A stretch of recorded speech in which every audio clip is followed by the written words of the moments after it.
Former New York City Mayor Rudy Giuliani has pleaded not guilty to 9 felony charges in connection with an election subversion case out of Arizona. He was one of about a dozen people arraigned in Phoenix today.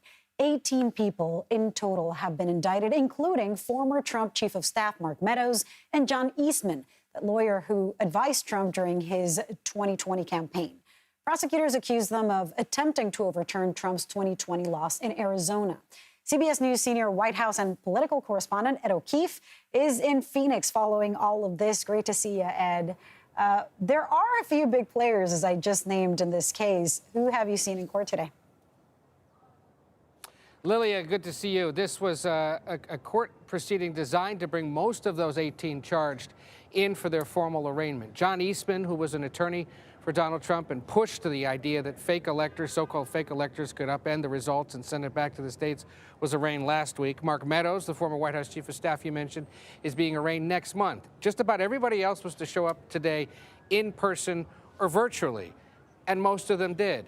The most notable name on the list that was expected today was the former New York Mayor Rudy Giuliani, and instead of appearing in person, he literally phoned it in. He was 1 hour and 17 minutes late to the beginning of the court proceedings. They'd gone through everybody else, and then suddenly his voice boomed into the courthouse from wherever he is to face the charges. Prosecutors got the judge to slap a $10,000 bond on Giuliani for failing to appear today, saying he has 30 days to show up at the Maricopa County Sheriff's Office and present himself to face the charges or face that fine. Part of the reason is because this entire group was indicted in late April, and the Attorney General's office had failed in the week since to serve Giuliani, as he, in the words of the prosecutors at least, evaded them or avoided them both at his home in New York and in other places. They were able to serve him that subpoena Friday night outside his 80th birthday party.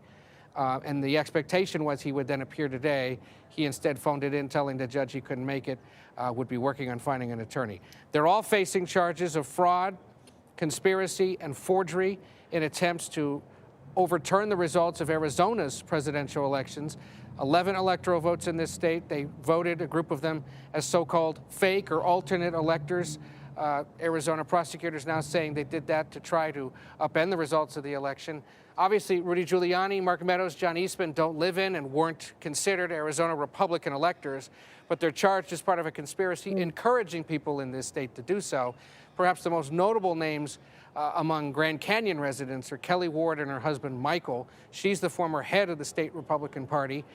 Their attorney says this was simply a form of protest, a First Amendment protected activity by a group of people concerned about the results, whether or not they had been properly tabulated, and that in their view there has been no crime committed and the state is merely doing this for political reasons. Lilia. Wow, the accusations are remarkable. Ed, this is not the only case or similar case. Can you talk to us about the significance of this one and how it could affect investigations in other states? Right. Remember, Arizona is one of at least 5 states we know of actively investigating or prosecuting so-called fake electors for trying to upend the results. Michigan and Georgia, probably the biggest, most notable other ones. Georgia, of course, has its election interference case continuing. In that case, former President Trump is charged. Here in Arizona, he's not, but the 58-page indictment makes several references to an unindicted co-conspirator who happened to be a former president who they believe was actively pushing this scheme. He, of course, has denied wrongdoing. And today in open court, Giuliani questioned whether this entire case is merely designed, along with other ones across the country, to discredit Trump as he continues running for president.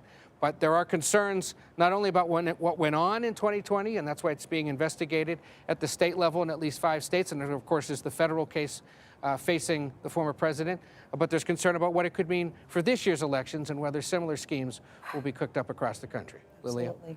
Ed, thank you so much.